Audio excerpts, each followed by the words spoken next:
купили этот объект для глобальной реконструкции. Мы будем, гостиница будет снесена, на нее вместе будет построено новое, современное, очень большое, красивое здание. Мы договорились, я очень благодарен ребятам, бизнесменам из Кульцаров, которые рядом с гостиницей, за гостиницей построили. Ну, не построили, они недавно реконструировали и уже были близки к запуску, значит, маленького хостела и коворкинг-центра. То есть вообще они с душой подошли к этому проекту, но там, так скажем, пошли навстречу, мы договорились, и они, можно сказать, даже благословили наш проект, потому что они, хоть и родились Кульцары, настоящие патриоты нашего города. Они сказали, что ради будущего нашего города они отказались от своего проекта. Это дополнительная нам ответственность, чтобы новый МЖЭК был достоин, в том числе их. Какие характерные какие-то, не знаю, признаки вот старые? Будет ли сохранен исторический облик? Нет. Это все-таки уже гостиница прошлого, это советский период. Сейчас мы устремлены в будущее. Это будет больше похоже на то, как когда-то преобразовывался Дубай, Абу-Даби, современные города. Там будет символика нашей страны, символика орла, символика степей, больших пространств. Это будет трехкорпусная гостиница, то есть 3 больших флигеля, 3 больших корпуса, которые будут как раз вот располагаться на месте бывшей гостиницы, располагаться на месте вот этого коворкинг-центра. Да, но у горожан есть опасения, что все-таки Акжаик – это часть какого-то архитектурного ансамбля, да, и вокруг есть уже жилые дома, которые построены практически, наверное, одновременно с этой гостиницей. И насколько этот новый такой технологичный облик будет гармонировать с общим архитектурным ансамблем? Это будет достаточно высокое здание, точно самое высокое в Атырау на сегодняшний день. Да, местные жители, опасения выражали, по поводу устойчивости здания, по поводу его влияния на рядом стоящие здания. Мы, во-первых, естественно, высокий уровень грунтовых вод у нас. Не можем ни себе позволить, даже согласно нашего закона, экспертизы пройти, если это здание будет хоть сколько-то неустойчиво.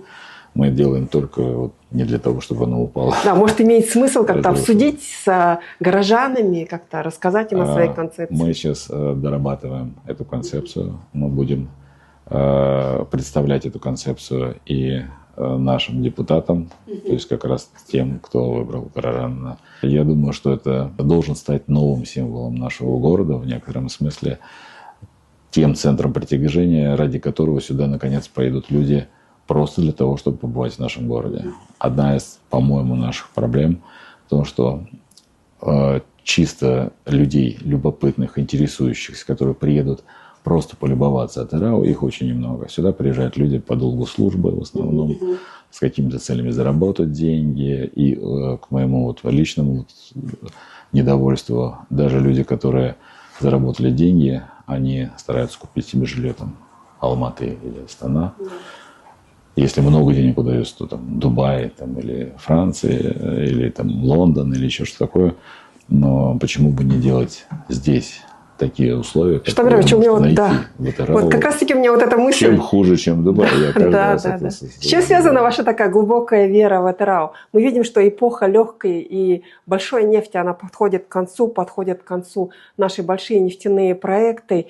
И сейчас, допустим, многие горожане опасаются, что вскоре Атырау ждет судьба такого вахтового городка, куда люди будут приезжать только работать. Но экологические проблемы вы, наверное, не понаслышке знаете, наверное, насколько здесь неблагополучный фон. И вот с чем связана ваша глубокая вера в Атырау и видение его как такого, скажем, регионального центра?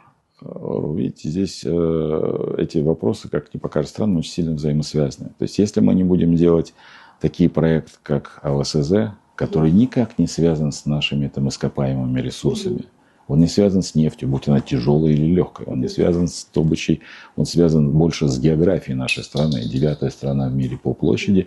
И основной транспорт, очень долго, я даже не знаю, 100, 200, 300 лет, пока даже как инженер могу себе представить альтернативу железнодорожному транспорту.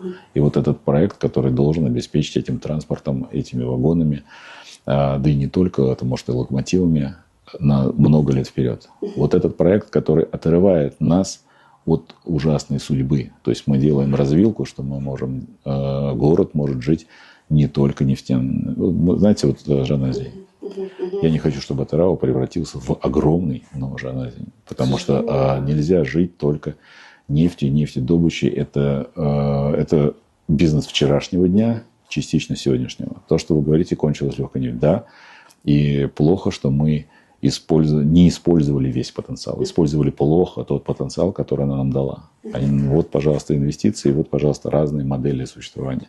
Есть страна Норвегия, где очень много нефти. Смотрите, как они и распределились. Есть там тот же Арабские Эмираты, где не так много нефти, между прочим, как у нас. Но они свой туристский потенциал свой развили достаточно. Это то, что и я хочу здесь сделать. Почему? Это сложно сказать. Это, наверное, как любовь. У меня обостренное чувство несправедливости. Я вижу, что вот люди, которые добывают это благополучие для страны, вот посмотрите на Астану, да, посмотрите на баланс взноса нашей области в ВВП нашей страны. Еще больше в бюджет. Да? То есть у нас были моменты, когда больше 40% генерировался там, республиканский бюджет за счет поступления из Атырауской области. А уж там в районе трети мы практически всегда. Мне кажется, это несправедливо. Атырау заслуживает гораздо больше. Вы в Астане ездите по одним улицам, но почему нет? Пускай это будет маленький город по сравнению с Астаной, меньше.